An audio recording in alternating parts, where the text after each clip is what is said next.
2007 should have been WWE's greatest year. Instead, it became its most haunted, a year that nearly destroyed the company forever. As 2007 kicked off, optimism at WWE headquarters in Stamford was at an all-time high. After years of searching for its identity in the post-Attitude Era landscape, the company finally seemed to have found its golden ticket. John Cena was an unstoppable force at the top, while The Undertaker and Batista were delivering nightly clinics over on SmackDown. It all culminated at WrestleMania 23. I'm taller than you. I'm better looking than you. The Battle of the Billionaires.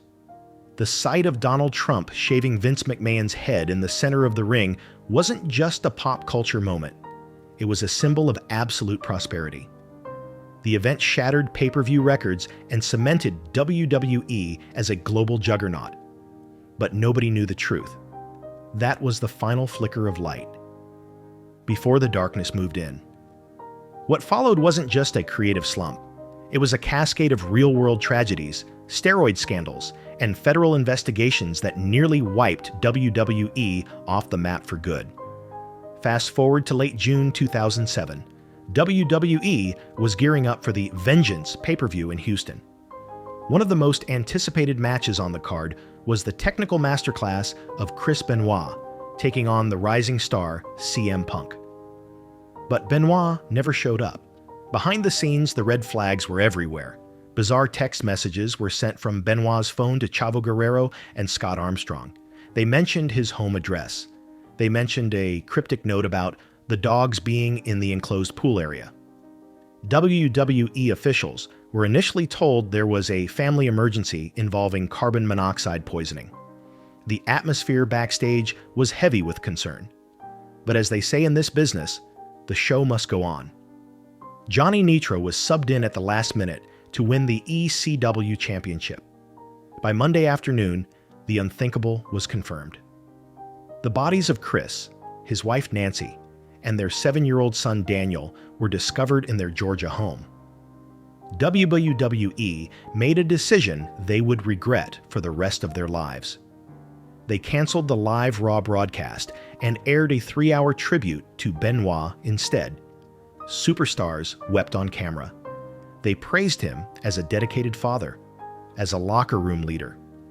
But while the tribute was still on the air, the gruesome details from the police investigation began to leak. This wasn't an accident.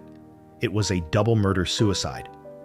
The news hit WWE like a nuclear bomb. Vince McMahon, who had just died in a fictional limousine explosion weeks prior, was forced to appear on ECW the next night. Stone-faced, visibly shaken. He announced that Benoit's name would never be spoken on WWE television again, but the scar it left on the industry would never truly heal. The Benoit tragedy was blood in the water for the mainstream media. Everyone from CNN to Fox News descended on pro wrestling like vultures. The narrative was simple. Why did a soft-spoken athlete turn into a monster? The media's answer was just 2 words: roid rage. Just weeks later, the situation went from bad to worse. An investigation into an illegal performance-enhancing drug ring in Florida blew the doors wide open. A black list surfaced in the New York Daily News. 12 active WWE superstars, all linked to illicit prescriptions from online pharmacies. The list was a who's who of the roster: Edge, Randy Orton, Booker T. Mr. Kennedy, William Regal, and several others. This wasn't just a moral scandal. It was a roster massacre. Long-term storylines were shredded overnight. Mr. Kennedy, handpicked to be revealed as Vince McMahon's illegitimate son in a career-defining angle, was stripped of his push instantly. In a desperate pivot, WWE cast Hornswoggle in the role, turning a serious drama into a punchline. And it didn't stop there. The company was dragged before a congressional oversight committee facing the very real threat of federal regulation. If you thought the drug scandals were bad, the WWE infirmary was even worse. 2007 felt like a year where the Grim Reaper was stalking the ring. Early in the year, Triple H suffered his second devastating quad tear, throwing the WrestleMania main event into chaos. Then, The Undertaker, the World Heavyweight Champion and the anchor of SmackDown, went down with a torn bicep. Edge won the title to save the show, and then Edge went down too, a major pectoral tear. The championship had to be vacated, but the knockout blow landed in October. John Cena, the company's invincible franchise player, completely tore his pectoral muscle live on Raw. With Cena gone, WWE lost its biggest draw, its biggest merchandise mover, its safety net. The roster was so depleted that creative was forced to put the world title on the Great Khali, a man who could barely move, let alone carry an entire brand.